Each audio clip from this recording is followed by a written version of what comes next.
Well, listen. Hello, everybody. Hello. Welcome to the December 22 version of the Larry Dierker Chapter SABR meeting.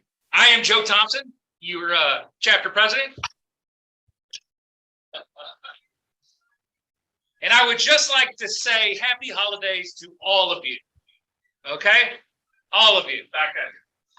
And I just have to say that everybody's kind of in the mood, the holiday mood, even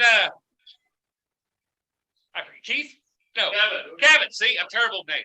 Kevin wore a authentic Christmas t-shirt. Would you like to remind everybody? Nakatomi Plaza. Greatest Christmas movie of all time. Yes. Die Hard. Die Hard is a Christmas movie. All right, everyone. I got my, hold on, all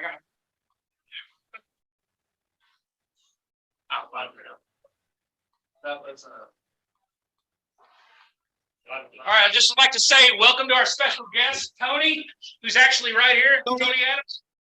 Hello. And David Vaught. They're our special guests tonight, our speakers. We also have other guests. We have, well, four first-timers tonight. Four. Right? Four. Quattro for you, Mike. First off, we have Keith. Again, I'm not going to try to. Keith is a friend of Ted. Thank you, Ted. Koby. How are you? Please don't think it's weird, but I met Koby online. I met him on Twitter. I had talked to him a couple of years ago, and then I sent him another message the other day, and he's like, "Yeah, I want to join. You know, I would love to come and meet all of y'all." So, Koby, welcome. You know, welcome. Paula is here specifically for Tony. Right? Because of Tony. You call him a, quote, rock star? Yes. Tony is a rock star. So because of you, we have another first time. So welcome all. So today I'm going to talk a little bit. Well, Tony is number 4. Tony has never been to a meeting before, but he's a member. You know, so he's more than welcome to come back. So thank you, Mike. Thank you very much. I would just like to say it's been a great first year as chapter president. If it wasn't for Mike, I'd be lost every meeting. You know, so thank you, Mike.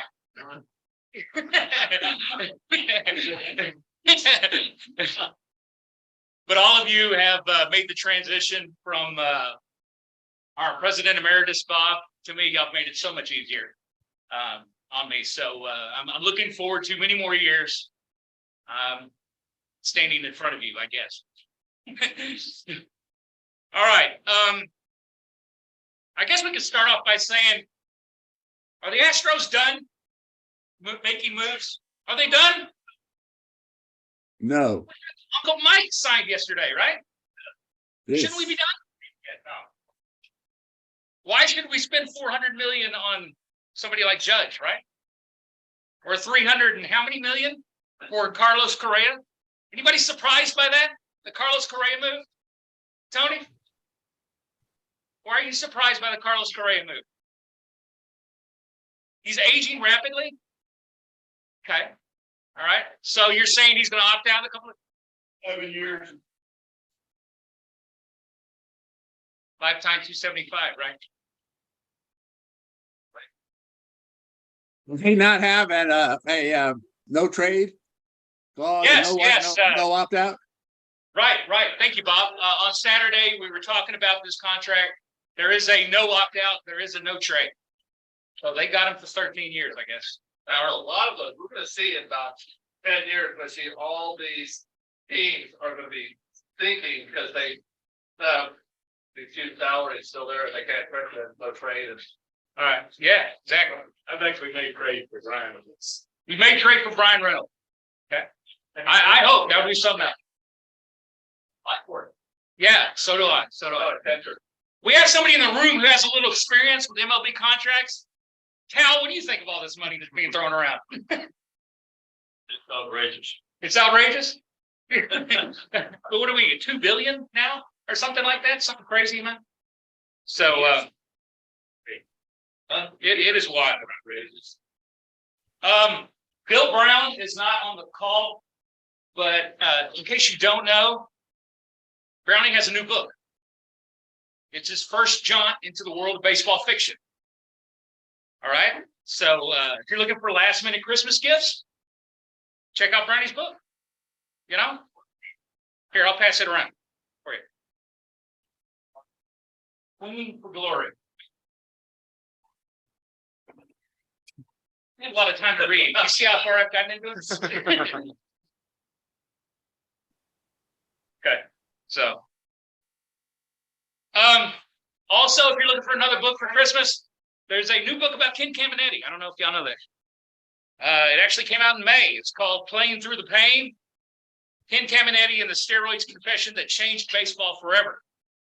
So that's another book if you're thinking about. So check it out. Playing through the pain. Playing Through the Pain. Should be about. Yeah, I guess. Yeah, that is true. That's true. So I'm going to ask the author, Dan Good, to speak with us at a later date. So we'll kind of see how they go. Any of you in here like a fan's guide to baseball analytics? I picked this up from Amazon. You know, pretty good book. Yeah, Chris was real. Yeah, so I'll pass this around. In case y'all are interested. Where's Bill's book, Chris? Bill's book is available on Amazon, everywhere else, a Kindle version, paperback version. Couple other things here. Is your information on SABR's website correct? Okay. You know, you can log in to SABR to make sure your information is correct. All right. You can log in, make sure they have the right email address. If you don't know, they send out a This Week in SABR every week. If you're not getting that stuff, maybe your email address is wrong on SABR's website. If you're not getting renewal notifications, and that's a good segue into, if you haven't renewed your membership, please go ahead and renew membership. I had to do that a couple months ago. So make sure you do that. Make sure you check that. Astros Fan Fest is January 21st. Third. Bob and I, Third. we're talking on Saturday. We're gonna maybe try to check something out, see if we can work on something, right, Bob? Maybe we can have an end at Fan Fest. Maybe we can have a booth or something. Yeah, we're gonna try to have a booth set up. We expect, they expect between 10 and 15,000 people to show up, depending upon how many players come. And we have a good opportunity to introduce SABR to the people who come in, and as an incentive, we give away free baseball cards to every kid who comes by our booth. Yeah, exactly. That's how I found out about Saber. That's why I'm here, because she was at the booth at Fan Fest back in 13 or 14. Funny story. That's how I found out about SABR back in 2010, and I talked to Bob at a booth. So, yeah. No, I didn't trade baseball cards. It was 3 years apart, mine.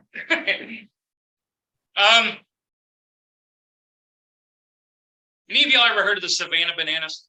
Yes. Yep. They're coming to Constellation Field in March 16th to the 18th. It's sold out, I think. The first day is sold out. I looked online to see the prices of tickets. About $100. Oh my goodness. They're the Harlem Globetrotters of baseball. Josh Reddick played for them last year, right? Yeah. So they have that coming to Constellation Field. March 16th to the 18th. You have to be put on a waiting list. Good luck with all that. Hopefully, we can talk with somebody that knows a little something about the Sugarland team, and maybe we could possibly have a booth there. Maybe. I don't know. Maybe we could talk to somebody. Especially if the game's being sold out like that. That'd be a good way to promote SABR. March 16th to the 18th. FanFest January 21st. Okay. All right. If you haven't had a chance to check out the chapter newsletter, we had a really good edition this last time. really good stories. Tony, the next one's supposed to come out sometime in February or March or something. I still believe it. Or a enthusiast spray training. But again, we need material. We need first class material to publish because we don't publish it anytime. Or it's not. Anyway, please, you can see my email address. Have something contact me.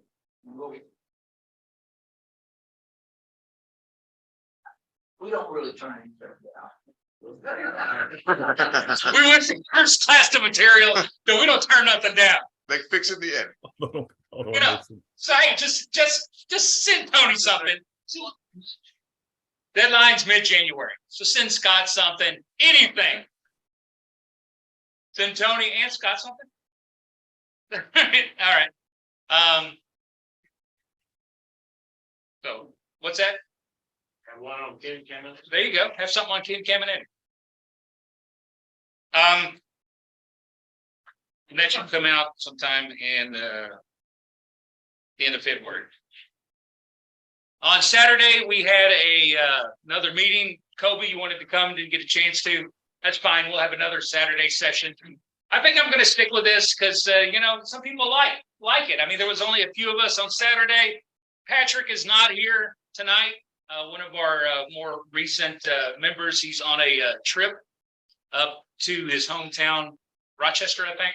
So that's why he's not here. We had a good talk. Maxwell gave us a little preview of David's book.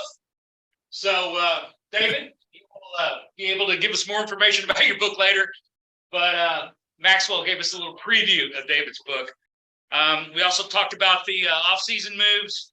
And we also spent some time talking about potential speakers for 2023. A couple of names that came up were Mike Floyd, Randy Smith,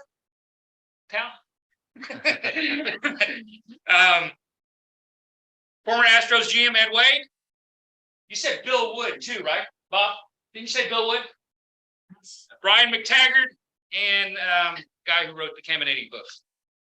I also like to talk with Julie Morales, but Julie Morales, I think her name maybe came up too, but we're having Alyson next month. Okay. But I would like to ask Brownie to come back and talk about this whole process. It's how different it was to write a fiction book compared to everything else he's ever written. So he's talked about it a little bit. I just wonder what the difference is in the process of this mindset,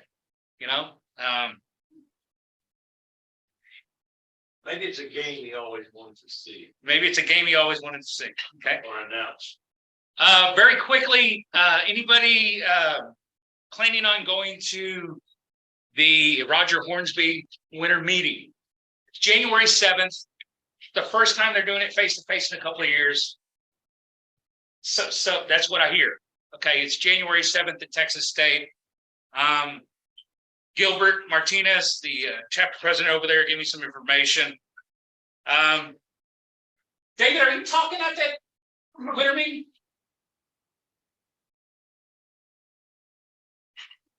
Yes. Okay, all right.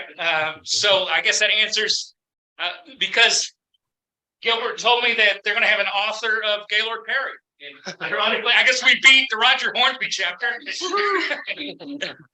So we're getting a preview. There's going to be presentations about Vin Scully, Aaron Judge's 60-second home run, Mike Capps. We all know Mike. He's going to talk. And also author of a recent book about Charlie O. Finley. So that's January 7th, 2023. So hopefully you can join us. I'll be there. Let's see who else can come. Our next chapter meeting is going to be January 16th. Our special guest will be Alyson Footer. Okay. So please come back for that. We're going to have another Saturday talk. That'll be January the 14th, starting at 11 a.m. Unless for some reason they move the winter Rogers Hornsby meeting to January 14th. We'll have to work that out. And a little bit later down the line, not too far away, SABR just announced that SABR Day in America is going to be February 4th, 2023. That's a Saturday. And Mike, we usually have it across the street, right? Jack's or whatever that place is. Yeah, so I would like for all of us to get together for SABR Day in America. Last year, Bob put it together. Everybody bought a piece of memorabilia and told a story about it. We can have a book exchange. Believe me, I have lots of books and memorabilia I can exchange with anybody. Okay, please come. It's a Saturday morning. We could have a good sit down and talk for a couple hours, some baseball stuff, just in time for spring training. Okay, so we'll talk about that a little bit later on. So, Tony, our very first guest tonight. I got us primed and warmed up a little bit, and I'm going to turn it over to our special guest, Tony Adams. Does anybody in here know that name? Anybody who does not know Tony Adams? Tony knows Tony Adams. Anybody online not know who Tony Adams is? Okay. Yeah, he's that guy. Yeah, Brother but does. huh? Yeah. Brother does. Your brother? Well, I hope your brother. But we had quite a few people in here that don't know the name Tony Adams. You know, the trash can scandal with the Astros? Did everybody in the room know about that? No. Well, Tony, you kind of made a name for yourself because of that, right? Yes. Fortunately, yes. Yeah. Tony is an Astros fan, though. He's a Houston-based graphic designer and web developer who spent more than 60 hours. 60 hours. You know, I can't get through Game of Thrones. And this guy is going to sit down for 60 hours writing an application to analyze video and audio footage and logging the details of the 2017 Astros sign stealing operation. His results are available at signstealingscandal.com. I've checked that out, and hey, data-friendly people in here, there you go. That's your website. Adams, he won an award for this, the 2021 SABR Contemporary Baseball Analysis Award for his work. Ladies and gentlemen, Tony Adams. Be very interesting. Go ahead, Tony. Thank you. Do we want to switch over to the to my screen here? Give me control. Is that okay? Here. All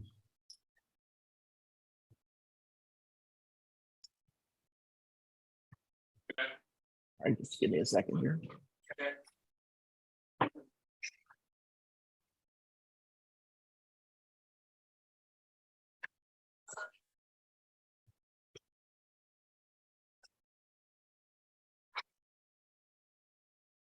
Okay. What I thought I would do is kind of go through the process of how I got to this position and how I decided to do this project. Can everybody online hear Tony?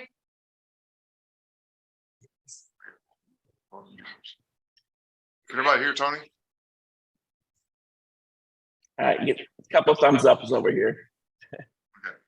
So, I'm an Astros fan going back to the late 70s when I was very young. You know, Jose Cruz and Cesar Cedeno, Joe Thompson, Terry Poole, and obviously I suffered through the ups and downs of being an Astros fan all the way to 2017. And 2017 was for Astros fans. That was just an amazing event. And for me, it was I just lost my house in Harvey, and it was really something for me that it was very emotional. I'm still kind of emotional about it. And so that was such a great feeling. And it took me actually a while to kind of process it. For 3 months, I was kind of wondering, did I dream that? Is it real? But yeah, it was real. And then obviously fast forward to November of 2019 when the Athletic came out with the article about the sign stealing scandal. And initially I was really very hurt and just kind of disappointed, I guess is the best word I could use. But then the media hype just started with it, and also the social media aspects of it just kept snowballing. I'm sorry, I need to just real quickly give me that. Yeah, I'm getting a big echo here.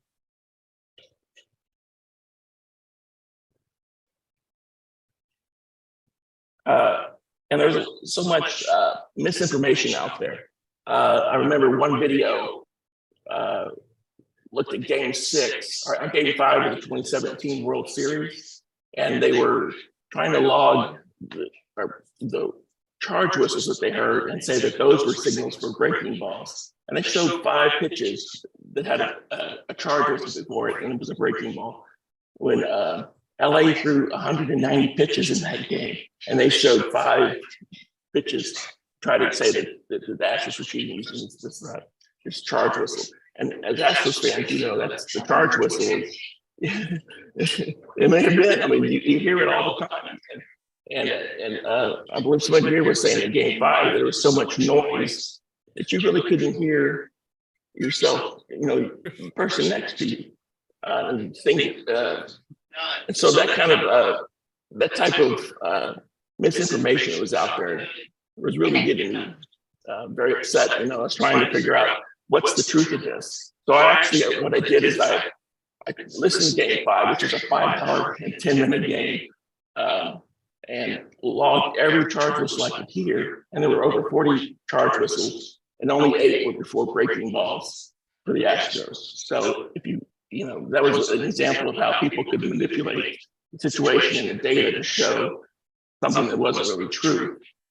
So what that did is it showed me, it got me looking at the audio of games. And from there, I thought, well, maybe I could take that and do an app that would allow me to log the bangs, trash can bangs. So I I'm a web developer by trade. I program and develop applications in Python, which is a programming language.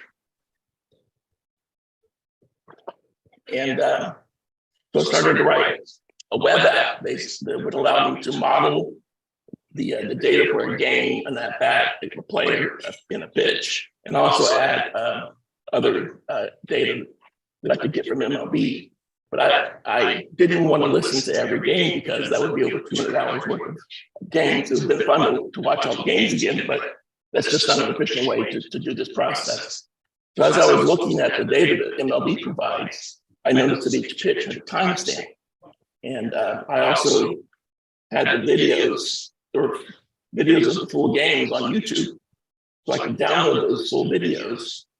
And with that timestamp, I had an aha moment that I realized that I could sync up the first pitch timestamp to the first pitch in the video. And then I could use the other timestamps to jump between the different pitches. And that way I could just listen to the pitches and not all the other stuff in between. I could skip the commercials, I could skip the chatter, and do this efficiently as possible. They were also allowed me to jump around and go to different pitches as I needed to. So this is the app, some of the code that I wrote. Here you can see this is the model of a pitch. And so it basically has which pitch number it is, pitch result, what type of pitch, which game it's related to. But it also have the pitch type, which is if I heard a bang, or if I heard 2 bangs, or if I heard nothing. So I was able to download all the videos, That's how I knew this. download the data for all, and there's 58 games that were on YouTube, home games, and there are only 79 home games that year because we had 3 in Tampa that year because of Harvey. And so I had most of the games, so I did a couple of games near the end of the season to do a test. The Chicago series, because we knew from the athletic article that there was banging during that last game where Danny Farquhar recognized that he heard the banging and stepped off the mound, and that's when the Astros actually stopped at that point. But so I listened to that game and another game just to test it. No, this was regular season. It was late August. I'm sorry, late September, and so I did those, and the application was actually working very well, and I was very pleased. I did a spectrogram, which is a video, which was a visual representation of each pitch. Excuse me, my throat is a little.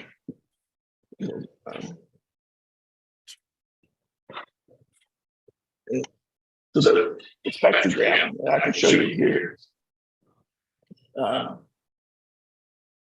What it is this is a visual representation of a pitch here. And as I scroll through or play this, you can see the bangs down here in the low frequency. You may not be able to hear it here, but and here's another bang over here. So this is, as we're playing, this is all the audio from the broadcast. The announcers are talking, but when the pitch has been given, you can see down here, here's a bang. So I was able to see that and also hear that. Y'all see that down here? Yeah, I can't hear you. Yeah, I'm not sure. Yeah, I guess my volume's way down. How soon before the pitch arrived did the bang happen? What's the timing of that? I'm sorry. The bang. What's the timing of the bang Prior to the bid. prior to the pitch, or was It was like a second after the pitch was signaled from the catcher. So how much time did the hitter have to Like assimilate? 3 seconds, maybe. How much? Maybe 3 seconds. I can show you in the app here in a second. So, I'm sorry, now I'm getting an echo. We'll turn it up.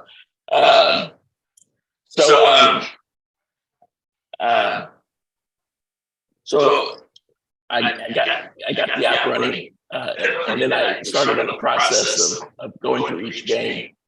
And for some reason, I didn't really think about how many pitches there were, but there was over 8,200 pitches that I had to listen to. And so that was actually became the fatigue of that was actually one of the issues of just making sure that I was doing it right, focusing on getting it done.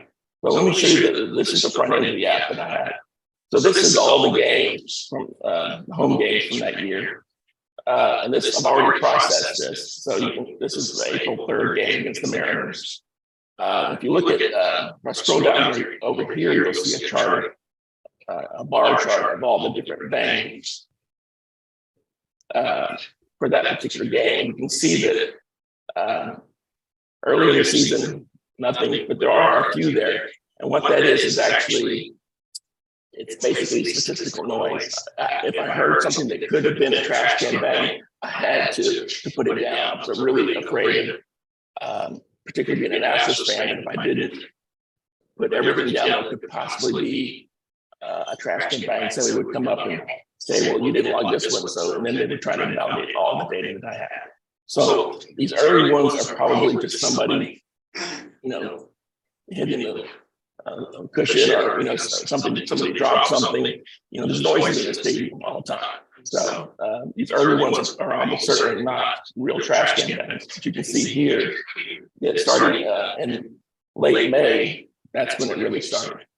If I go into this game, you can see this is the process that I went through. I would have a game. I would just start with the first pitch, and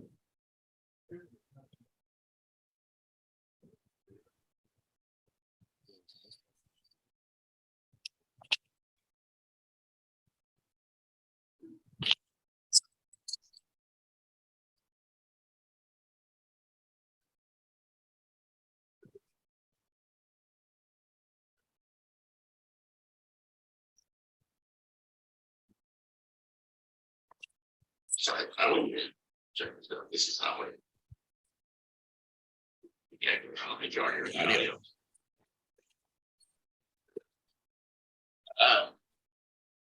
So what I would have to do is I would go through each one.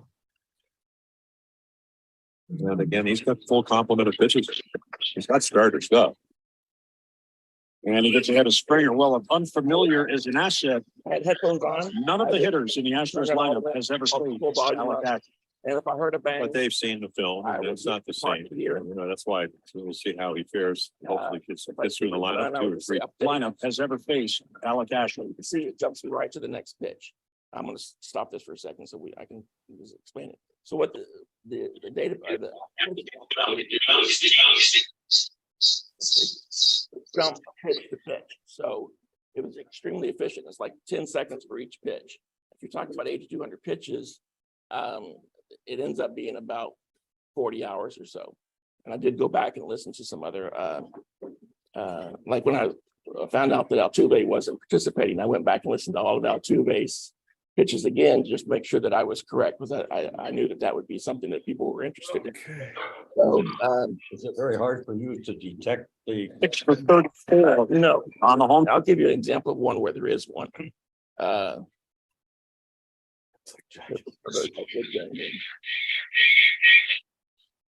This is the actual the Farquhar game against the White Sox. This is where Danny Farquhar recognized what the Astros were doing and stepped off. And so here in this. Change up. Oh, I did. Delivers all the groceries every day. From the dugout, was the bank from the dugout? There's the walkway going leading to the. Change up. That the players in the dugout? Yeah, they had a monitor that was set up behind the dugout. It was focused, the camera was focused on the catcher's signals. And then somebody had a bat on that, or sometimes they had a Dodge gun. And they would just bang on a plastic trash can. And that's that deep kind of bass drums. And that's why you see it low on the frequency here. You can see, I can tell right here, this is a bang here. The Astros hit around the Oakland right-hander in that start. Yeah. 2 pitches, a line drive up the middle. Close to 300 since coming back to the And team. this looks like it is a bang. This is something else.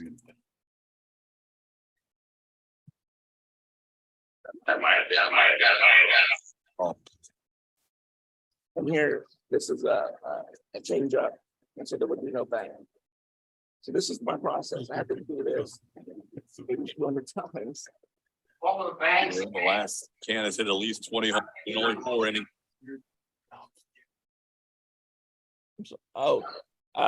That data I don't have here. And one of the things I was trying not to do was to do any sort of analysis on this. I was trying to log the data because I'm not a statistician, and I felt I would probably mess that up more than I would, so one of the things I was really wanting to do is make sure that this data that I was creating tied into the MLB data, so that the statisticians could actually use it to do some analysis. And there have been several analyses done, and the issue is that they frequently signal a breaking ball when it wasn't a breaking ball. So that is actually, obviously, if you're expecting a breaking ball, you get a fastball. That's a very big negative for the hitter. So when it worked, it was very beneficial. But when they got the wrong signal, it was very. Is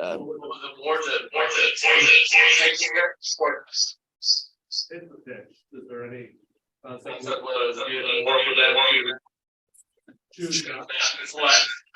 sorry, I didn't quite. I guess I was thinking when I was hearing that it was more often that the pitches that the batters took and didn't swing, the percentage of the ones that were taking, Right. rather than just for something to hit, it was Right. more to avoid. There was some analysis about that they were more selective and then they would not swing it at breaking balls as much. There was also which obviously is beneficial because then you wear down the pitcher, he gets more a higher pitch count, and then you have better success against them. There's also some analysis that was done that said that power numbers actually went down because if you think about it, a batter's been spending his whole career working on a certain approach at the plate. And a lot of it is very reflexive. They see the pitch, they hit the pitch. But now they have this signal that's coming in, and they have this cognitive process that's now in their head. Instead of reacting to the pitch, they're having to think, well, here's a breaking ball coming. And there have been a lot of players throughout history that did not like to get the signal, even if there's a man on second. They just don't want to get the signal because it just, like Altuve, I think he just likes to see the pitch and doesn't really matter. He's going to swing at it anyway. But did they bang for fastballs or bang? no, they bang for breaking balls. Okay. So no bang meant that it was a fastball. So a changeup would be a breaking. That would So they bang for. sliders, curveball, basically. And there is some thought that maybe they were also banging for position, where the location of the pitch was going to be, where the catcher was setting up. But That gets to be complicated for that, trying microseconds you have from the time of pitch Right. is thrown and the analysis shows that some players, I think, it was more beneficial for some players than other players. Marvin Gonzalez, obviously, he had a very good year that year. And I think he might have been the type of player where that type of information would have been beneficial. Other players, they're more of a, like I said, a reaction or reflex type of hitter, and get that information. It changes, like I said, it changes the process of hitting, and I think it hurt them. So the overall analysis, most of the analysis that I've seen or that have come out have shown that if there was any benefit, it was very minimal. People say that, well, if I knew the pitch, what pitch was coming, I could hit a home run each time. Well, first of all, you can't, but they didn't know the pitch each time. And you have to think too, if the first time you get a wrong signal, if you're expecting a fastball, you get a breaking ball, or the other way around. The next time you get a signal, are you going to trust it? So then you got another process in your head about, is this guy right? Or is the signal right? So you almost kind of go back to where you were anyway, where you're just looking at the pitch and reacting to it. But they only did this at home games. Only at home games. And they had a higher winning percentage on the road that year and higher team batting. And a higher team batting average. Yes, They they started in May, I think, may.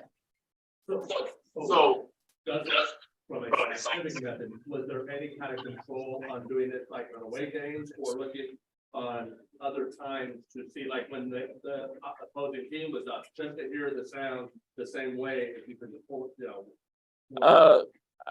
Well, there is. Right.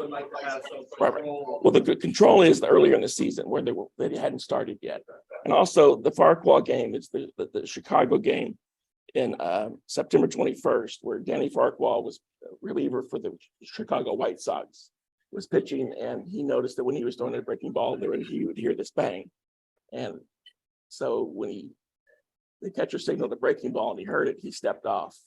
And this is in the commissioner's report, and then in the article that and called his catcher out and said they got our signals. And so when the Astros saw that, they immediately took down the monitor and hid it in an office. And if you see here, this is the game here on September 21st, and there were no bangs for the rest of the regular season. These are probably statistical noise. And if you look at this actual game here, this is pitch by pitch here. You can see that there's bangs through the first few innings, and then the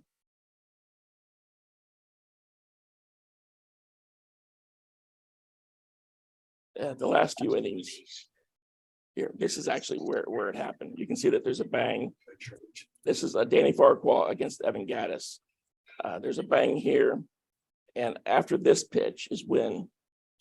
Here, I'll show y'all. So you can't. That bang bang. On the ground, foul. So on this next pitch, I think it's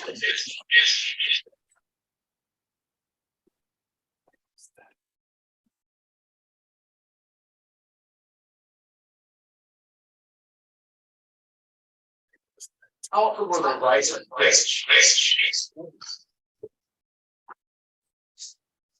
It was correct about 80% of the time.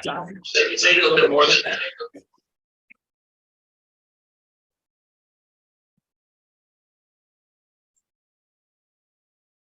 Beltron and Guriel, and we're through 7 in a Anyway, so at that point he stepped off, and that's when the Astros knew that they were caught, and they stopped for the rest of the season. So those last few games there was no banging. And Mark Wall actually said that when he was waiting for a reporter to come up and ask him what was going on, ready to tell them. He wasn't going to volunteer that information on what happened, but he was waiting for a reporter to ask. And they didn't do it. And that actually probably would have changed quite a bit if they actually had asked him, because that would have broken it right then, and then he wouldn't have any sort of thoughts that they were cheating during the postseason. So there was an issue with the audio. I've listened to the audio. I listened to the first round, and I can't. And the audio is very clear, and I don't hear it banging.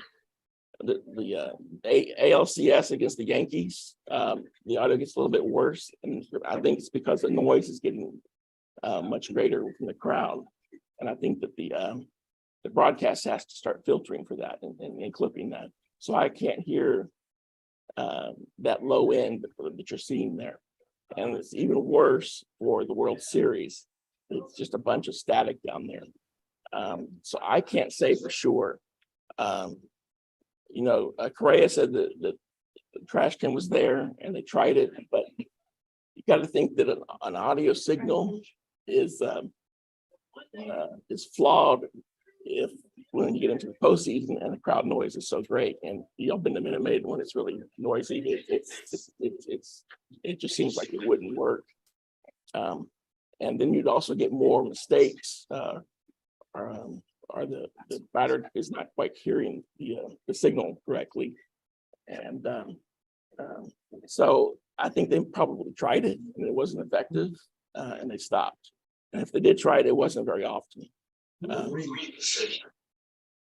We don't know that for sure.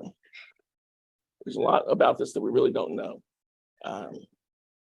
I think Beltran was some, from what I understand. Well, we did know that Beltran was a ringleader, and he brought it over from the Yankees. They were using it over there. Right. He signed it for that year. Right. Bring leadership to this team. We had a lot of rookies, and they were. Right. Exactly. They broke the monitors twice and they put it on themselves. Twice. I blame it on him. But everybody was doing it. It wasn't like it was something new. I've heard a lot of one of the problems with the Astros is that banging on a trash can was really, really dumb. Yeah. It was really a dumb way to signal this. More sophisticated ways to do it. And people talk how the Astros, it was a sophisticated sign stealing scandal, and it really wasn't. They were banging on a trash can to signal the pitch. There wasn't a light in the scoreboard like there was supposedly with the White Sox in the 80s. Or just somebody in the bullpen waving a towel or something would have been better, because you don't have that on camera. You can't, or it's not part of the broadcast. But this was so obvious. I mean, I'm listening to these games, and it's so clear. It's actually kind of amazing that nobody picked it up before Farquhar did. And then allegedly, MLB was informed of suspicions that the Astros were doing this, and I can't imagine that they would have listened to the game and not noticed that this was going on. Is this something that was pretty easy to pick up if you had not been looking for this? If there hadn't been any report, there hadn't been any speculation, and you were just listening to the audio without expecting this? Is this something that you would have discerned? I think it's very clear that the bangs are there. Now, making that connection to that's a breaking ball is something that I think probably eventually would have been found out. And particularly if Farquhar ever came out and said, you know, this is what I heard. Once you have that, you can go back to that incident and then hear the bangs and then you know what's going on. You know, it may never have been picked up, you know, but the problem with this is that once it's so obvious, there's no denying it, you know. The other teams who have been accused of stealing signs. Surprised that people that sit in the area of the home dugout wouldn't be aware of. I hear it too. Yeah, I mean, it's kind of dumbfounding. Now, obviously, anybody that was in the dugout, they knew what was going on. All the pitchers knew that were sitting in there, and all the players knew. So that's another issue, is that there's no deniability for anybody that was in that dugout, because it was right there behind the dugout. I mean, you couldn't see it from the field, but I mean, they all go back there to use the bathroom, get a drink or whatever, you know.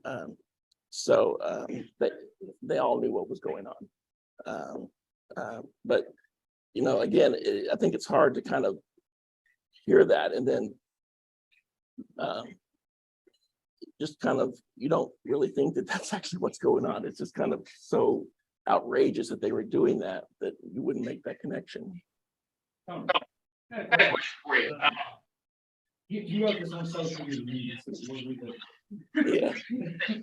Now, you wrote this in 2021. One thing Andy Martino's book that I didn't know is Astros players told MLB investigators during their interviews that Jose Altuve, quote, didn't want the pitches and would sometimes become angry when teammates gave them during his at-bat. And you showed one of his at-bats. So did you have authors like Andy Martino call you, ask you about the data, or other people? Did you say to them, what did they try to get from you? Or did I talked with Andy. You're in a certain way. I mean, what? I talked with Andy. I know I've been interviewed quite a bit for this, and I'm always worried that people are trying to sensationalize the situation. I wanted to do this as an Astros fan, so that I could present the data in kind of a clinical way, you know, not with any sort of sensationalism. I didn't want somebody like John Boy to get this data and start putting it out there and you know, making T-shirts out of it or whatever. I really wanted to make sure that it was treated, I don't want to say with respect, but just kind of a matter of factly. So I talked with Andy and explained the data and tried to kind of guide him on what it said. And whenever I talked with any of those people, when I was listening to the games, there was always a gap. I would hear bang, bang, bang, and then a gap of 10 or 12 pitches. And that was actually Jose Altuve and Josh Reddick. They were usually back to back in the lineup. And Josh Reddick didn't use the banging system either. His career year. Yeah. So and I wasn't really paying attention to the player. I was just listening to the bang, marking down how many, if I heard something, and hitting next. And then so after a while, I started to look at the data for players, and that's when I saw that Jose Altuve had 24 bangs, but a lot of those were early in the season and were probably not bangs. And the other 19, if you look at his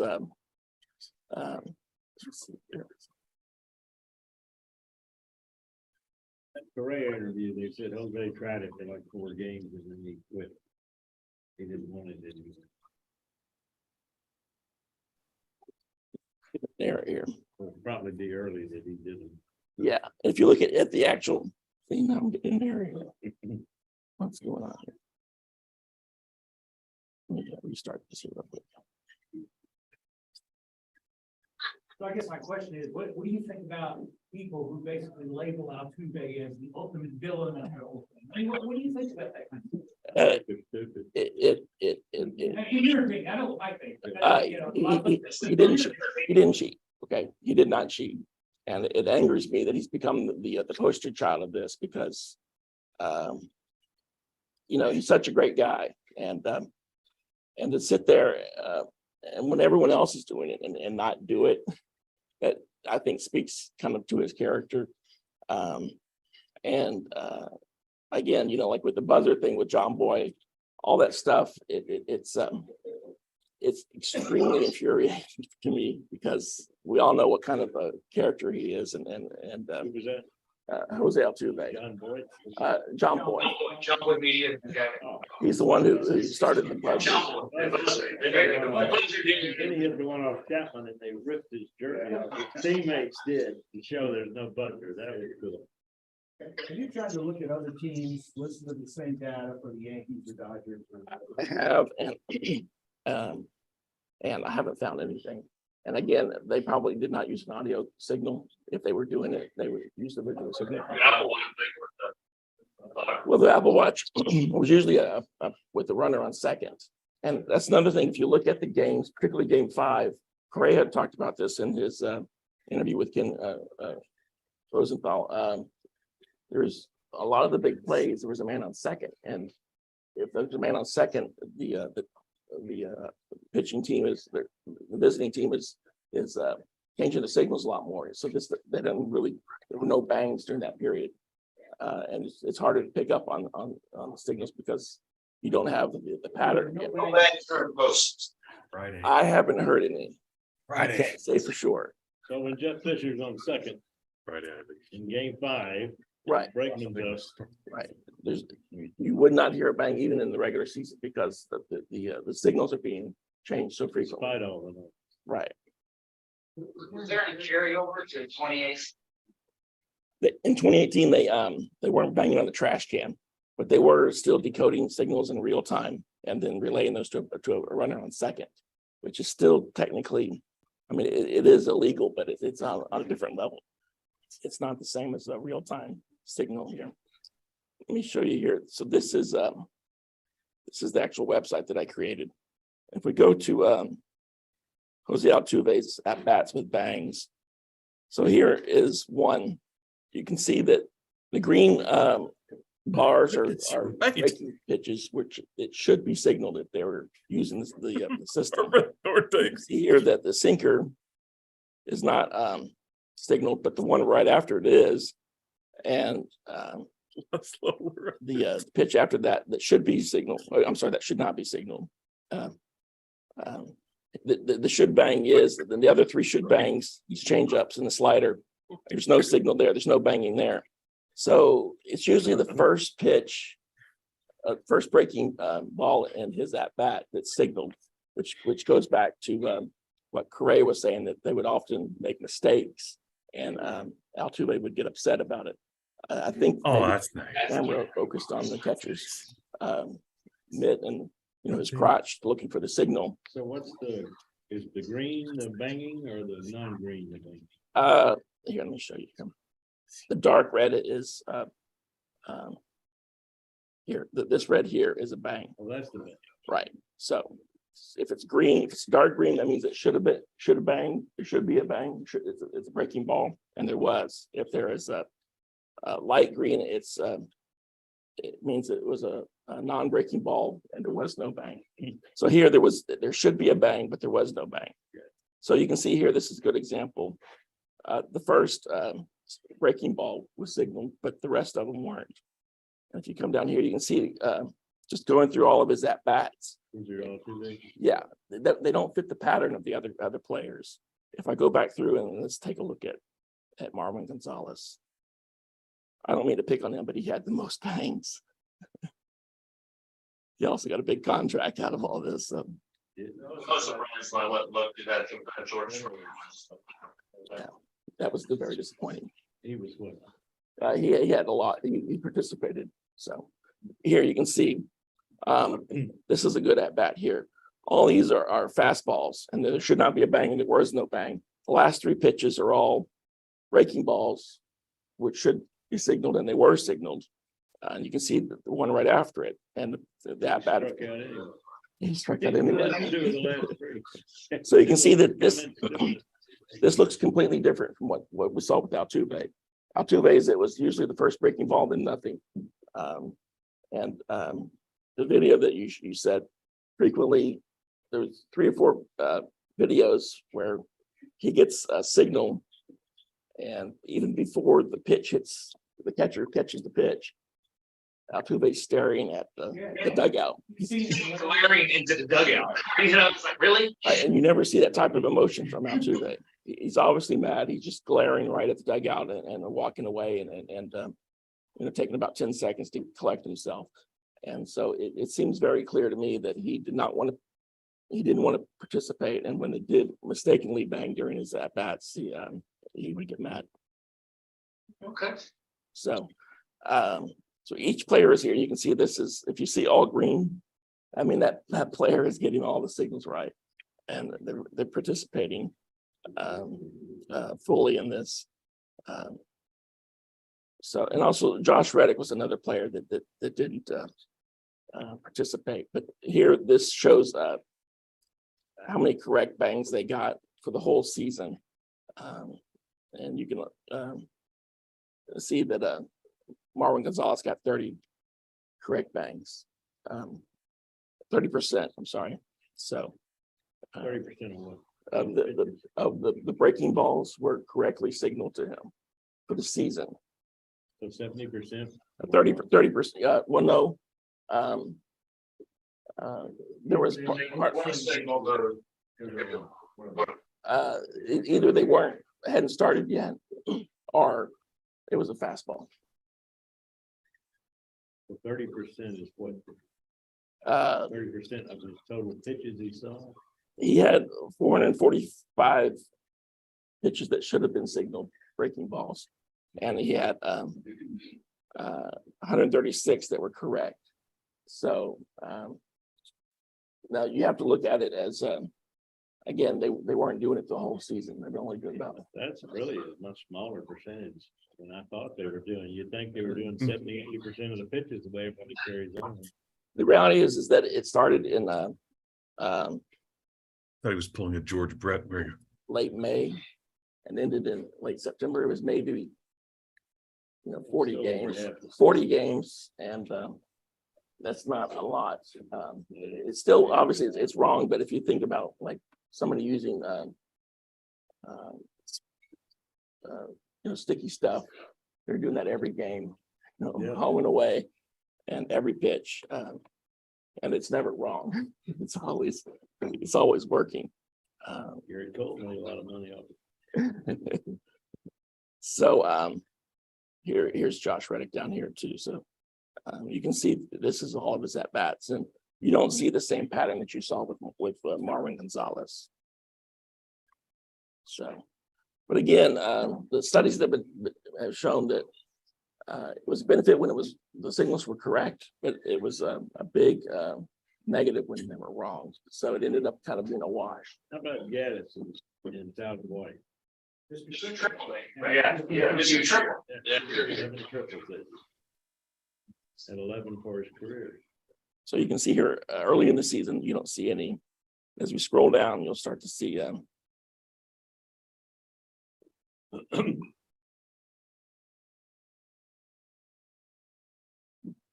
Here we can see some more down here. You're in what month now? June. This is late June. So now we're starting to see, you can see when we start to see these dark greens, and all the greens are correct signals, are He correct. had a great June too, got 18 homers in June. Pretty good time. One thing about Josh Reddick, though, is that he had the most wrong signals. So maybe the person who was signaling him wasn't a big fan of his. There were quite a few that were. Hated wrestling. If you look at this, all these red lines, these dark red lines are incorrect signals. And he had quite a few of them. Did you hear from MLB after you came out with your? I never heard anything from them. Really? No. Did you hear from the Astros? I did not. Did you get an autograph off of Green? I'm not sure how they feel about it, honestly. I'm not sure if this, I know that MLB doesn't like this type of information being out there. And honestly, they should have been doing this, not me. They should have been providing this. And if you read the letter from Manfred, he says that there was no way to tell which players were participating when obviously there were, or there was a way to tell it. And I don't know if they just didn't think about this or they didn't do it. To kind of give everybody that immunity that was promised, right? I can understand why MLB wouldn't share that kind of data. Well, the issue is that they lumped all the players in. You know, so there were players that didn't participate, like Altuve and Reddick. And obviously they knew what was going on, but a lot of players know that other players are cheating, and I don't know that anybody's ever stopped them. I mean, has there ever been an instance that you know of a player stopping another player from cheating? A teammate. It's such a part of the sport that you know, they almost kind of laugh at it, and that it's almost expected. Supposedly they were stealing signs when Bobby Thompson hit the home run off front. Yeah, so they shot it around the world. They were stealing signs for sure. I don't think there's an issue or a problem. One way to stand with the trash cans, or with somebody stealing the signs. MLB's problem with this, as I read it, was the method that the Astros used. They were using technology instead of baseball sense or eyesight or something. Obviously, runners on second base stand forever have been picking up signs, or if you can detect from the pitcher's delivery, all that's fair game. From MLB's standpoint, their problem was the methodology.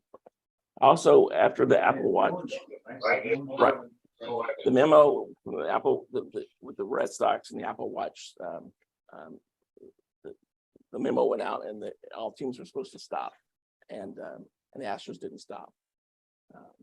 And that was the biggest issue. If you read the letter, it was August. It was August or early September or late August. 2017. Yeah. And so there was maybe 2 weeks, 3 weeks after that the season ended. So it wasn't that much after that the Astros were still using it. Well, I think this is important when you hopefully it's come out, or because I listen to MLB all the time, and a lot of, especially when they start talking about, you know, when it comes to Hall of Fame and so forth, and talking about Altuve, that Steve Williams didn't have a stigma on him, right, that for the Hall of Fame. But I think this right here, this type of data, at least for the people, it would be useful down the road. Yeah. And when I was recording the data, obviously I started to notice that Altuve wasn't participating, and but this was before the Manfred letter came out and some other information came out, and it all fits together. Everything points to him not participating. All the video, the evidence that we have, the data that I have, the player testimonies under oath, not under oath, but if the players had lied to MLB, they would have lost their immunity. So they're not going to lie about one player. And they all said that Altuve did not participate. So I think that you're starting to see the press come around to that, and you see that more often that people are talking that he did not cheat. Fans, on the other hand, are they're never going to forgive him, or they're never going to believe it. The Yankee players say they want their ring because they of the LCS. It's like, okay, how many runs did you get in the last game of the LCS? Yeah. At last count, we stole the 2017 World Series from 4 different teams. Yeah. So, 4 runs, I think it was. yeah. Anybody else? Go to David here. This is. Nice job. Thank you very much. I had some in my pocket. Thank you. I'm sorry. I'm just not a very good speaker. Stop change. I don't know if you needed to. David. I usually am. I can turn it over to you, David. Because I Call just it spitter, but David, the floor is yours. Let's spend a few minutes talking about your book. Go ahead, David. David is I'm sorry. David is a professor of history. So we got that connection there, David. David is can you hear me, David? Yes. Okay. I can hear you. David is a professor of history at Texas A&M. America's finest university. Besides the University of Houston, of course. So in addition to Spitter, David has also written The Farmer's Game, Baseball in Rural America. He was born and raised in Northern California and is a lifelong fan of the Giants. So you must be really happy about Correa, David.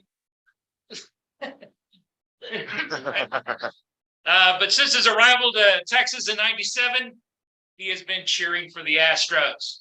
So, David, give us a few minutes of Gaylord Perry, your book.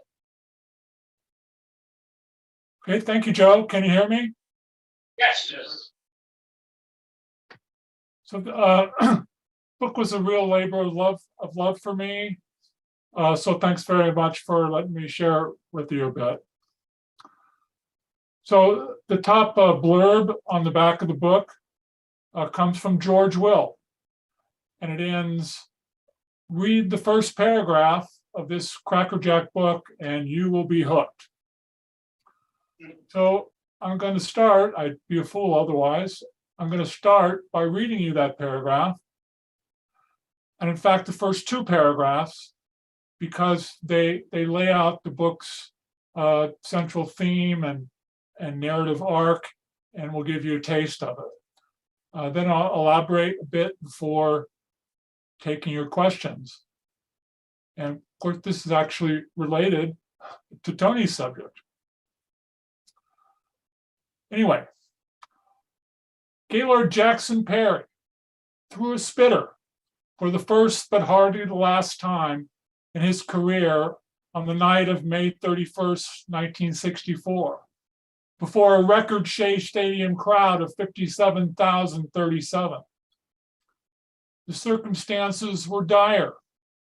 The San Francisco Giants and New York Mets, in the second game of the longest doubleheader in Major League history, nearly 10 hours of playing time, were locked in a 6-6 tie in the bottom of the 13th inning. General Manager Alvin Dark, Giants manager Alvin Dark, waved Perry in from the bullpen with little confidence.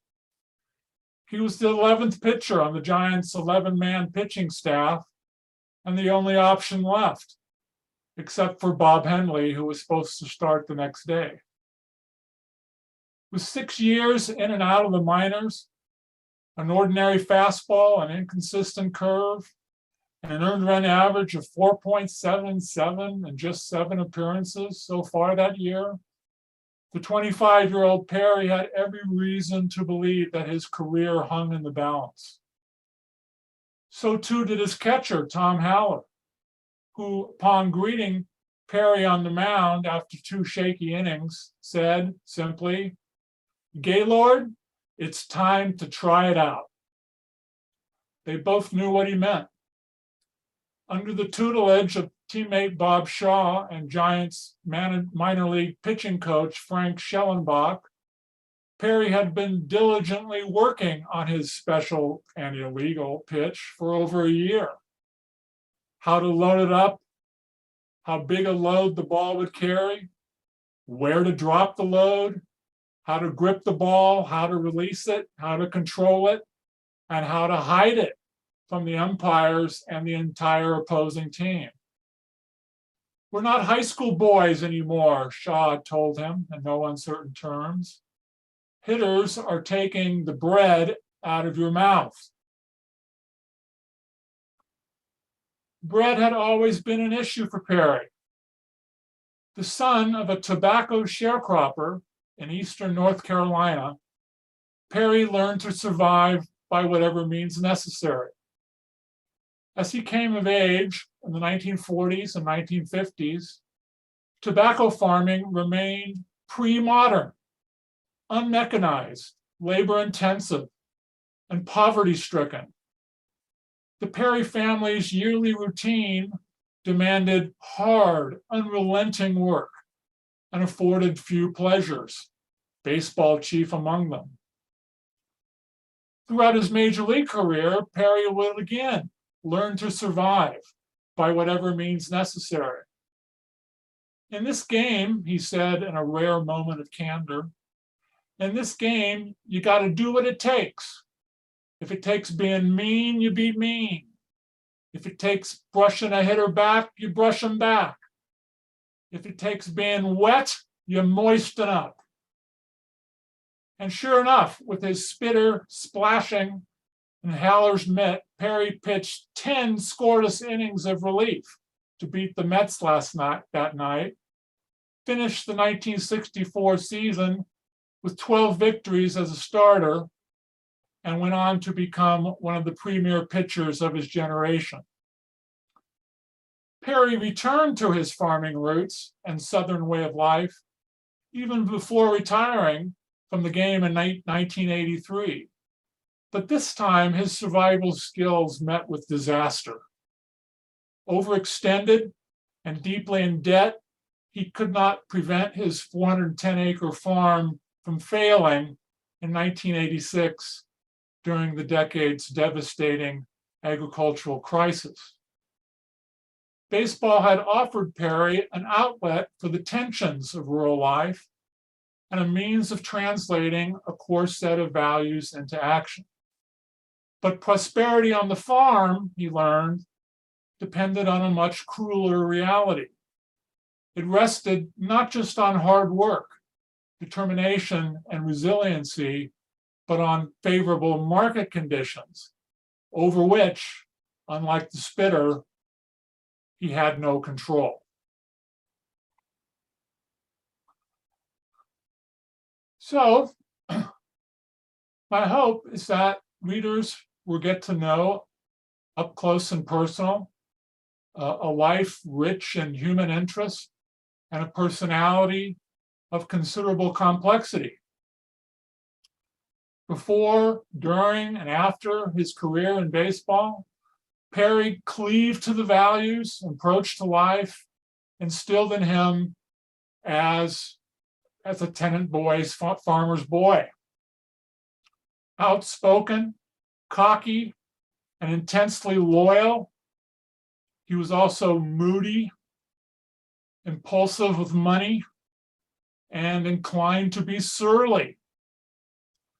His fierce competitive nature defined him as both a pitcher and a farmer, and his 314 wins, 3,534 strikeouts, 303 complete games in 690 starts, 5,350 innings, and 2 Cy Young Awards, one in each league.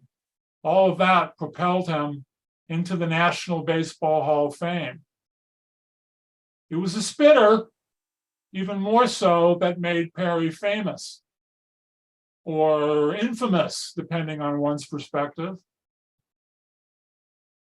He became the poster child for that well-known baseball player's maxim, if he ain't cheating, he ain't trying. Then, in addition to Perry's character, his Hall of Fame accomplishments on the field, and his outlaw status, he also led a life of considerable significance in modern American history. In particular, with regards to issues of race, the profound changes in agriculture and rural life that he experienced on the farm, the ethics of cheating in the sport, and heretofore hidden links that his career brought to light between rural Southern culture and more broadly American popular culture. 2 other main sub-themes of the book are Gaylord's fierce, lifelong sibling rivalry with his brother Jim, and his life after his career as a professional immortal, as one sports writer dubbed the new breed of retired ball players who emerged in the 1980s to make large sums of money selling autographs and memorabilia. So the book is written for a broad range of audiences. First and foremost, readers who love baseball and who love history.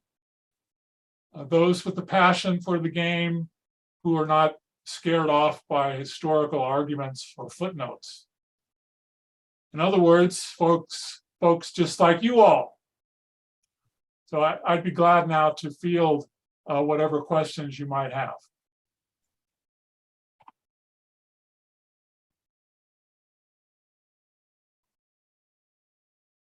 What was the source of his rivalry with Jim?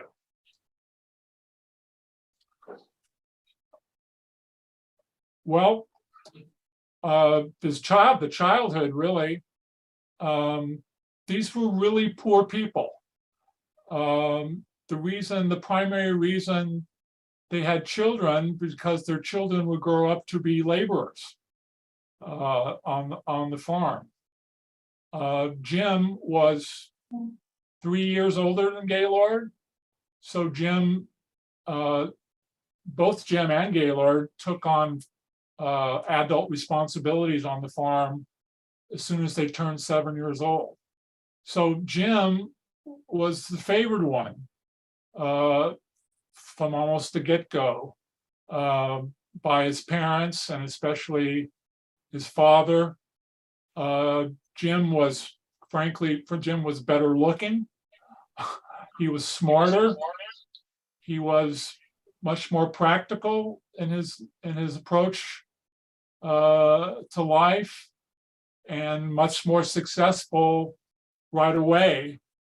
Jim, I believe, reached the major leagues in just his third year of professional baseball, the Cleveland Indians, and broke in and had 2 or 3 really good years right off the bat. Just drove Gaylord crazy. These were when they were growing up in the 40s and 50s. These 2 boys never left the farm until Jim went to high school. They were together almost literally every minute and every day, and even every minute of every night, because they slept together in the same bed, so that their body heat would create them heat. After Jim went to high school, you can probably count on 2 hands, or certainly 4 hands, the number of times that they saw each other socially the rest of their lives.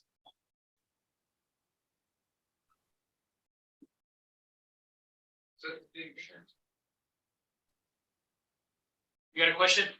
Yeah, did Gaylord Perry, did he use the spitter throughout his professional career? No, he starts right out of high school in the Giants organization, got a big bonus. That was another big reason for the symptom of the rivalry. Jim, going back to the first question then, when Jim signed in 56, the rules were such that you couldn't pay a player more than a $4,000 bonus unless you put him on the major league roster. That changed the summer before Gaylord's senior year. So when Gaylord signed in, I believe, May of 1958, Gaylord signed for $73,500. That'll start your rivalry for you. But he struggled. Again, he's in the minors, starting in Class C at St. Cloud, Minnesota. Moved to Corpus Christi in the Texas League the next couple of years, and then to Tacoma, where the Giants were training in AAA, up and down for 2 years in 63 and 64. He didn't actually throw the spitter again until that fateful night in May of 1964. And then he threw it for the rest of his career.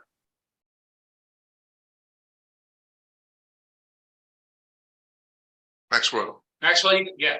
Yes, I had a question for you, David. You wrote in the book that in spring training of 1962, Gaylord Perry was one of 10 Giants pitchers competing for 2 spots. How, therefore, did Topps know to put him on a card all by himself that year, not a multiplayer card, and it was a low-numbered card in the set? So they must have known he had the talent to make the Giants rotation that year. I don't know the answer to that. I don't know when the cards are even. Do you know when the cards are made? Well, his card would have been season. His card would have been in the second or third series, and the first series came out in January, and each subsequent series was 6 weeks later. So it would have been at the very latest April. Well, he doesn't make the team that year. He had a bunch of rivals at the time. He doesn't make the team until the last week or even his last outing in spring training. And he's really the last of several pitchers who weren't having very good year, didn't have a very good spring. So I don't know the answer to your question in all candor. What does a spitter do to a baseball? Well, I can show you. Actually, I don't know how well you can see it, but I can sort of talk you through how, and at least how he threw it. So most pitches are thrown with your index finger and middle finger across the seams, one way or another. And when you release the ball rolls off your index finger and middle finger to create backspin. This is how we're obsessed with spin rate these days. But the objective of the spitter is is the exact opposite objective. The spitter is thrown, at least the way Gaylord threw it, his index finger and middle finger are not on the seams. They're in the sort of the so-called horseshoe part of the baseball. And the foreign substance, which is the official phrase of Major League Baseball since 1920, your foreign substance of choice will be beneath your index finger and middle finger. And then he would grip the ball way out at the end of his hand, like that. And he'd say, grip it and squeeze it like you're squeezing an orange. Then when you throw the ball, right, because there's the spit lessens the friction between the ball and your index finger and middle finger. When you throw the ball, and he threw it just like a fastball, same motion, same speed. When you throw the ball, the pitch, instead of coming off your middle index finger and your index finger and your middle finger, it rolls off your thumb, right? So he describes it as like squeezing a watermelon seed between your thumb and your middle finger and index finger, right? So when you throw it that way, the ball comes out and has not no spin, but as little spin as possible. So on a ball so thrown, by the time it gets to the plate, 60 feet 6 inches, and gravity has done its work on it. By the time it gets to a plate, what looks like a fastball coming in at waist high or thigh high drops off the table when it gets to the plate. It's an extremely difficult pitch to throw. You have to have really strong hands. Working on the farm since age 7 gave him that. He was a strong guy anyway, just 6'4", 190, 200 pounds. A lot of pitchers try throwing the spitter. It takes tremendous toll on your arm. It takes great hand strength and great arm strength. And then because the pitch is illegal, I mean, you've got to have the guts of a burglar to throw it, which he did. How did he hide it from the ops? Well, it depends on what you're talking about. There's a key, the key year at the end of before the end of through the 1967 season, right? You could legally go to your mouth while you're on the mound, right? And most pitchers like to go to their mouth because it gives you better grip on the ball, just like when you want to turn a page, you would go to your mouth to turn a page. So you could go to your mouth while you're on the mound as long as you're wiped off. Right? It's in the rules, Rule 8.02 in the Major League rules, as long as you wiped off. But of course, you can wipe off. You could wipe off, but raise your middle finger and index finger just enough so that the spit stays on it. After 67, the spitter is a big deal in major leagues in the 60s. After 67, the rule 8.02 is amended so that you can no longer go to your mouth while you're on the mound. So that's the year between the off season before 68 season, where spitballers have to go to another type of foreign substance, which would normally be Vaseline, KY jelly, that sort of thing. And he had to learn, his career is on the line. I mean, it depends on that pitch. And he had to learn a whole new method of doctoring the ball. And he did. And it was even more successful. Vaseline worked, again, the way you throw it, the Vaseline was even more effective than spit. And he threw that pitch for the rest of his career, which didn't end until 1983. Anyone else? David, I don't know if you have a copy, but if you want to pick up a copy of the book, here it is. Here, let me get closer. It's better. My hardcover copy arrived today, just in time for Christmas for me. Excellent. Excellent. Hey, no problem.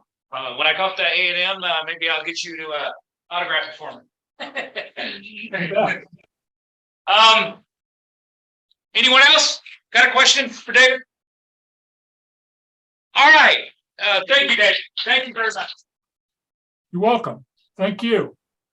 And if you want to hear his presentation again, come to the winter meeting, at the Bill Gilbert, the Rogers Hornsby chapter, January 7th. But before we have our trivia contest tonight, I would just like to thank every one of our speakers this year.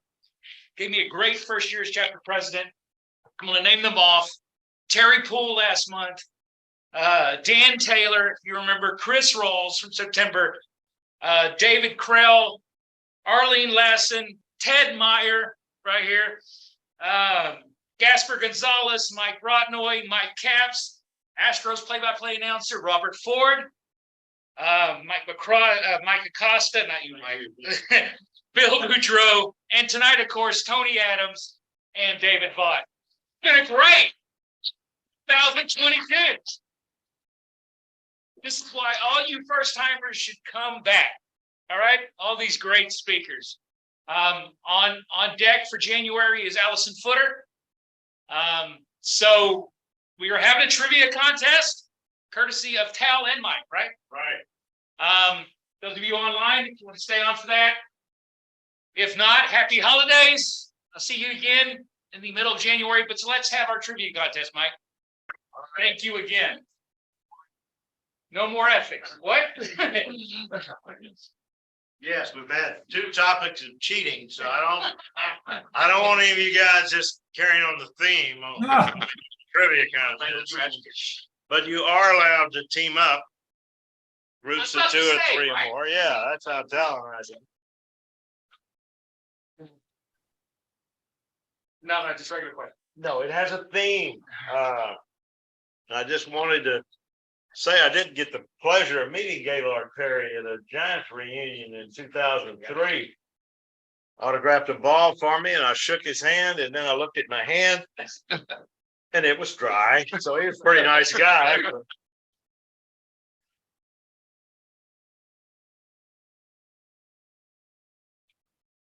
I didn't have to pay for it either. Does everybody have one? Right here.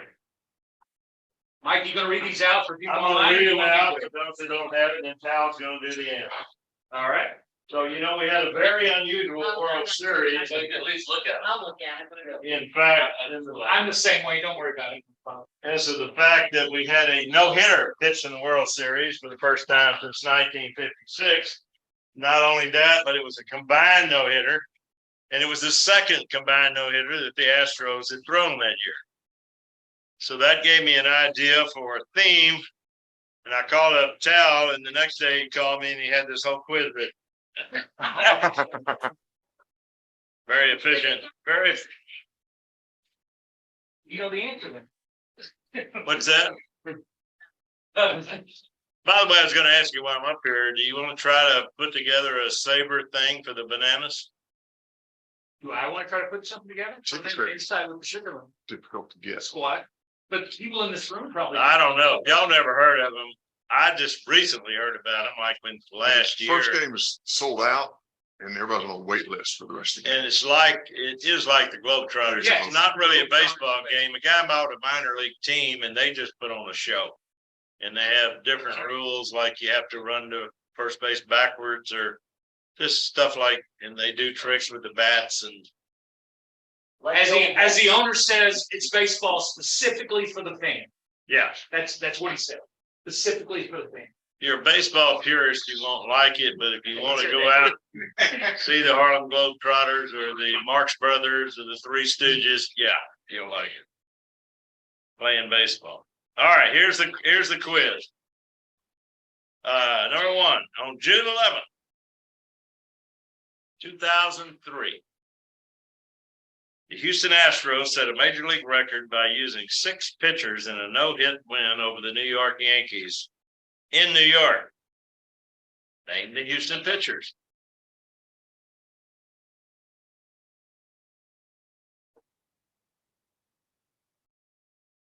You can team up. You don't have to do it by yourself. It's not cheating. Unless the whole room is in one team, then you're sure to win. Which guy? We won the game. All right. That's not one of the questions. You were in New York? Pardon me? You were in New York for the The game? day after, I was in New York tonight. Then you ought to get this question.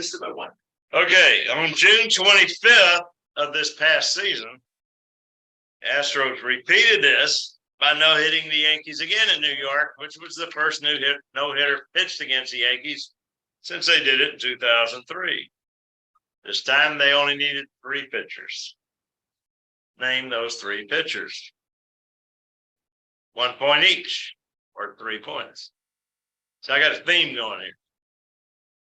In game 4 of this year's World Series, 4 Houston pitchers threw a World Series no-hitter for the first time since Don Larson's perfect game in '56 against the Dodgers. Name the 4 pitchers that threw the no-hitter against the Phillies in game 4. 1 point for each one you can remember. This isn't that easy of a quiz. No? Last month's was easy. Last month's was. That's why I won. Dal said he couldn't get this one. He couldn't get all the answers. I said, you wrote all the questions. Same thing here. That's why he's giving the answers. Number 4. Anybody need any more time? How are we doing? Everybody back there okay? Maxwell? Yeah.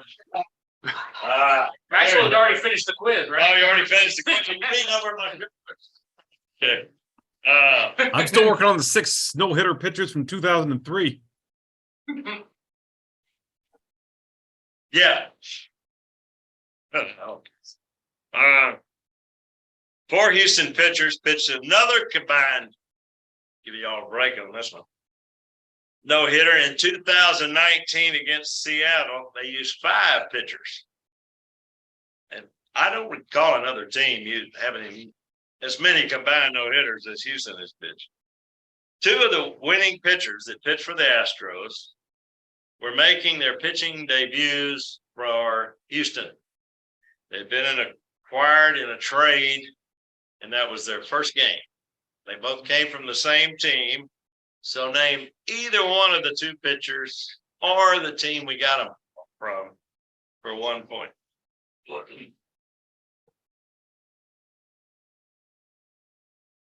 That was in 2019, just a few years ago. We went to the World Series too. But man, we have a better bullpen this year than we did then. Yeah. Okay.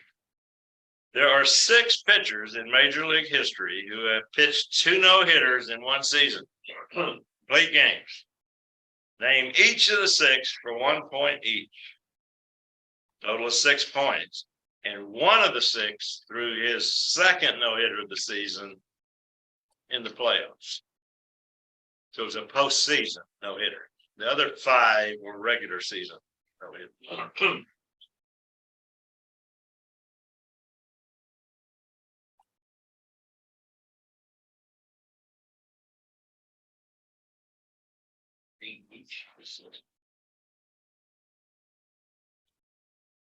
See, I do have a theme here, Chris. You see, it's mostly about no hitters. Yeah, I'm working on it. Okay. Number 6. The Astros have had 3 pitchers. This is Tal's most devious question. Who have been involved in 2 or more no-hit games as Astros. 3 pitchers that have been involved in 2 or more no-hit games as an Astro. For 1 point each, name the 3 pitchers.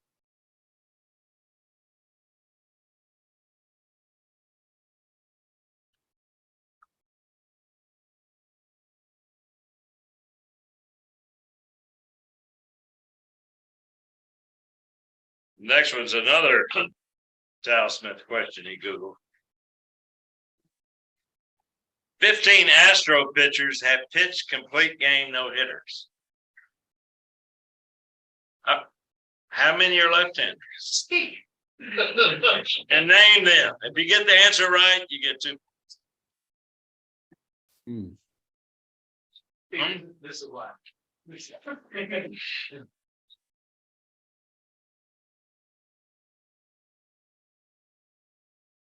Now, the next question, I realized how old I was.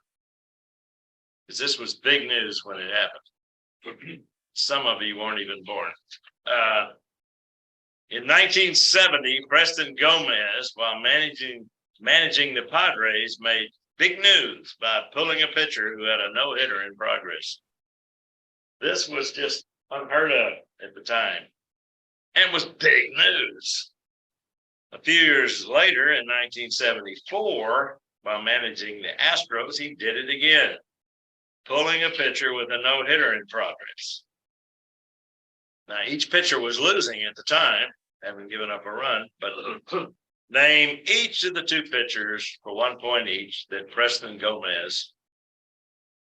And these were probably the first 2 pitchers that were pulled in Major League history while pitching a no-hitter, because you just always let the guy in before that. And there were a lot more complete games than there are now.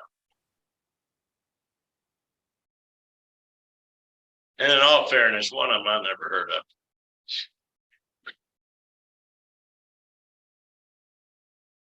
Okay, this past 2022 season, there was a starting pitcher in the majors who was pulled a major league record 3 times while pitching a no-hitter and qualifying for the win. And he won all 3 games. Name him for 1 point. 1 pitcher, 1 point.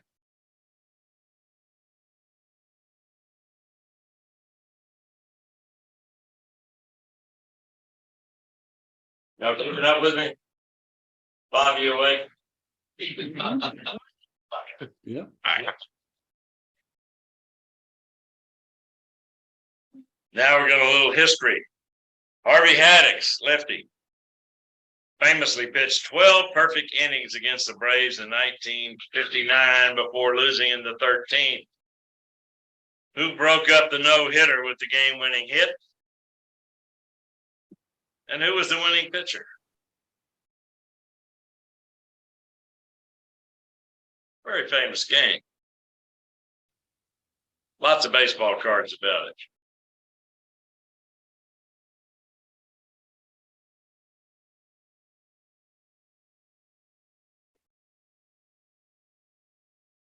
Thompson, are you writing answers or doodling?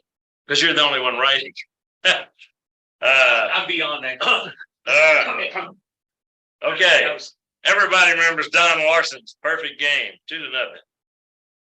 56 against the Dodgers. Who was the opposing pitcher? And what hitter made the last out? 1 point for each. 2 points. Well, That was Kevin Bass. I've never seen. Kevin Bass was not the correct answer. At least not to this question. That was an 86 question. This is 56. Kevin Bass is always the answer. That's it.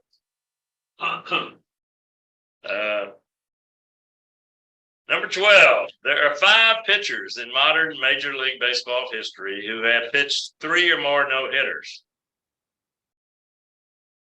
This is in modern history. Because there's actually 6. There's one guy that did it in the 1890s, but I didn't want to put him.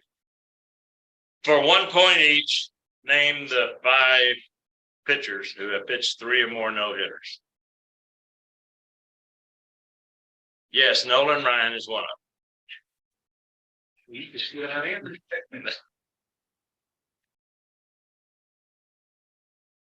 You don't know that, you shouldn't be. twice. No, that's right. It's more than double. 13 of the 5 pitchers in question 12, question I just asked, that people that pitched 3 or more no-hitters, 2 of them pitched a perfect game. Only 2. Name the 2 perfect game pitchers for 1 point each.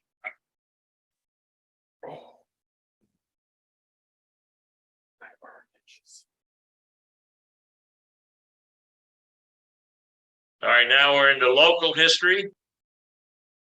Who pitched the first no-hitter by an Astro? May 17th, 1963. He won 4-1.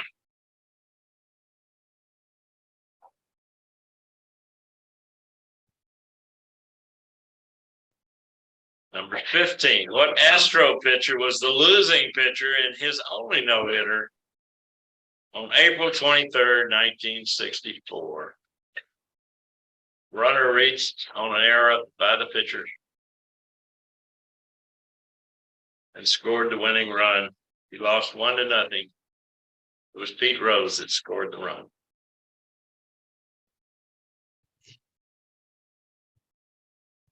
Okay, getting tougher now.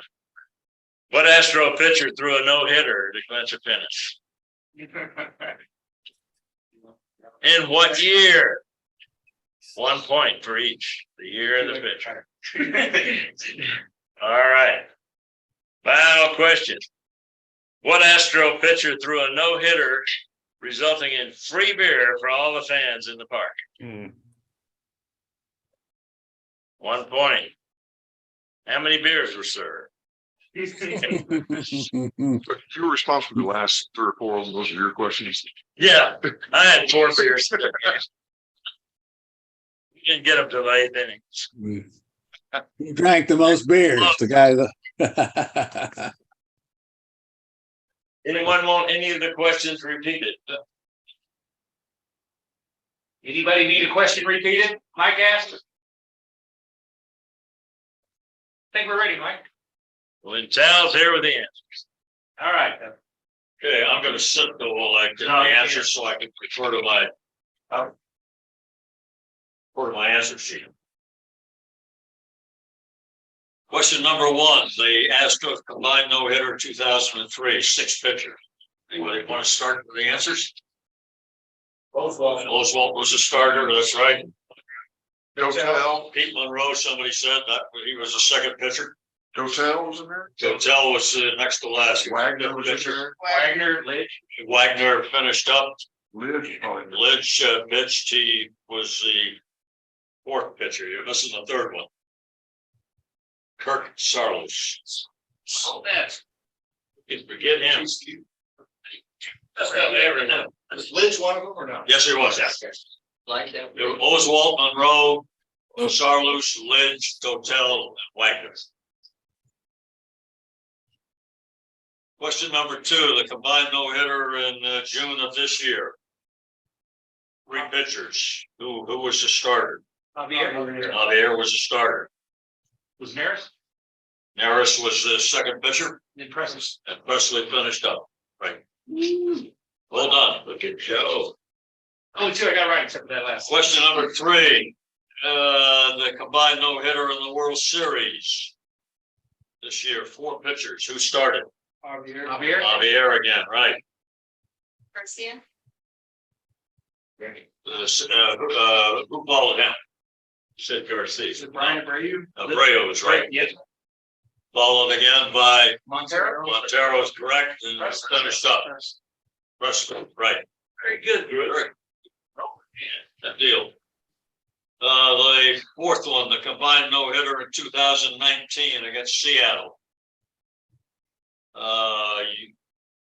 Anybody know? Aaron Sanchez and Joe Biagini. Aaron Sanchez was the starter. The man right there. Yeah, much better bullpen this year than only had Joe Biagini. I have to correct Mike though, there's only, you say 5, there's only 4. Sanchez started, relieved by Harris, Biagini, and Davinsky. What number is that? What's number 4? I did make a mistake. They were only 4. But I trust, I proved this and I changed the order of the pitchers and so. I didn't change. Wait. See what we had on the original. Okay. Anyway, question number 5. I got 4 pitchers. What team were they from? What was their team? Toronto. We made a trade with Toronto. That's right. Sanchez and Biagini. Forget who we traded. Sanchez and Biagini came from the Blue Jays. The 4 pitchers again were Sanchez, Harris, Biagini, and Davinsky. Question 5. 6 pitchers in Major League history who pitched 2 no-hitters in one season. One of them threw it in the postseason. Halladay is the last, right? The others, one is very obvious, double no-hit. Vandermeer.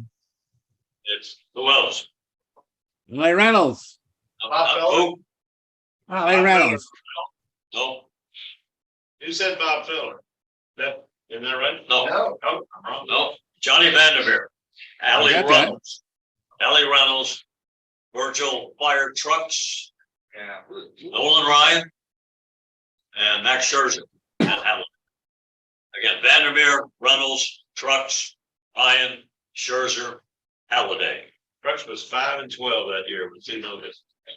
Did you win this contest and you said you're Nolan Ryan to retire? No. Question 6. Astros have had 3 pitchers involved in 2 or more no-hit games. Nolan. No. Presley. Presley is right. He's finished up 2 of them. Well done. That Christian Javier.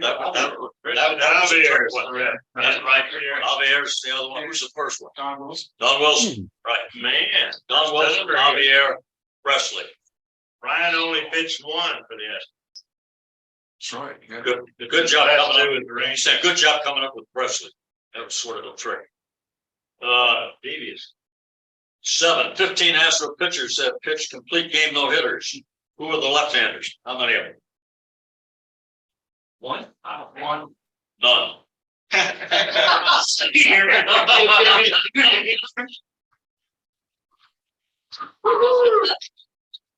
Story.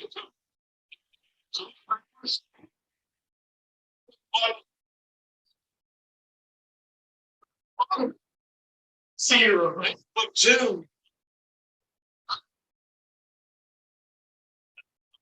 Lost you. Question: Preston Gomez pulled a pitcher of the Padres in 1970 had a no-hitter in progress. He was losing the game, as Mike said. Who was the pitcher? Like Kirby. Blake Kirby is correct. Didn't say Blake Kirby. Very good. Good job. Happened again with Preston 4 years later here in Houston. Who was the pitcher? 1974 Astros.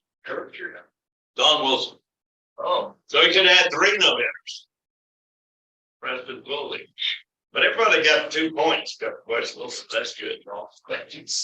Question 9. Starting pitcher in 2022 pulled a major league record 3 times for pitching a no-hitter.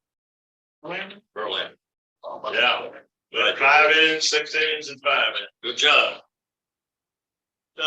Question 10. Haddix. This 12 perfect innings. Who broke up the no-hitter and who was a winning pitcher? Who broke up the no-hitter? Go ahead. Go ahead, Cock. Orange Spawn. No. Close. Lou Burdett. Lou Burdett pitched a complete game, gave up 12 singles.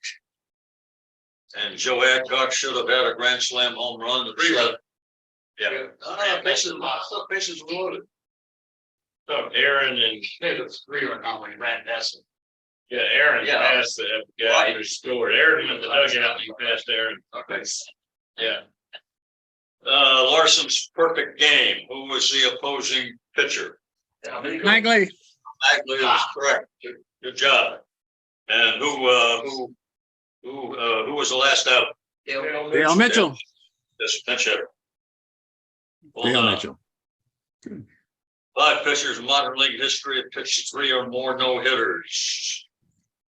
Ryan Koufax. Okay, Ryan was 7. Somebody mentioned Koufax was 4. Yeah. Verlander with 3. Feller with 3. Max Scherzer. Well, this 2. Guy that won over 500 games. Cy Young. Cy Young. Cy Young with 3. Feller 3. Verlander 3. Koufax 4. And Ryan 7.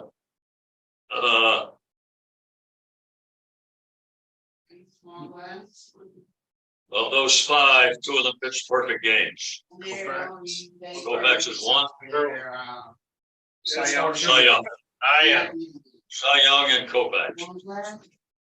14. First no-hitter by an Astro in 1963. No hit.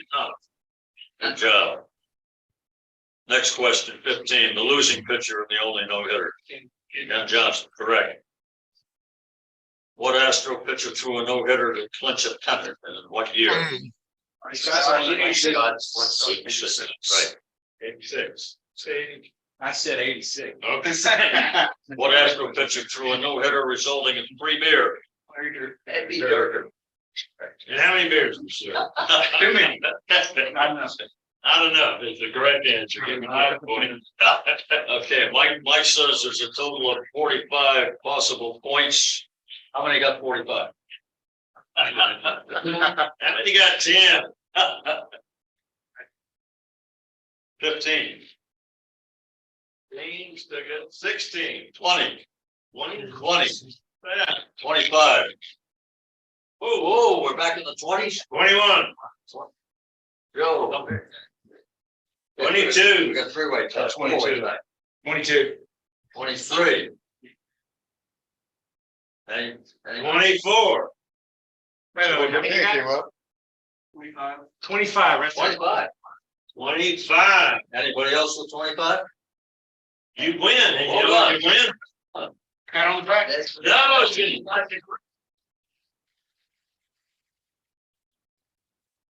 Koby, you be back. Of course, I have to go to 24. Koby, congratulations. First timer, you won, so you get a copy of Bill Brown's book. Whoa. All right, very good. Hey, it's- What's that? And you get to write the quiz for next month, so that you know what that means. You gotta come back. And Alyson Footer's gonna be here and she knows everything. So you Alyson better be Footer will probably win next month. smart. Did Jimmy leave? Jimmy was here. Did he leave? Okay. Not only are we gonna have Alyson Footer speak next month, but Jimmy has volunteered to speak a few minutes about his time as an umpire. So be here for January. Pay attention online. I'm gonna be sending out emails reminding everybody about the January 7th trip to San Marcos. Hopefully we can have like a caravan out to the winter meeting. Good barbecue in that area. Good barbecue. We can hear David talk again about Mr. Spitter. Thank you all for a great year. Have a happy holidays, and we'll see you next year. All right? Thank you. Bye, everybody. Merry Christmas. Happy holiday. Happy Hanukkah. Yeah. Hello. Bye-bye. Congratulations.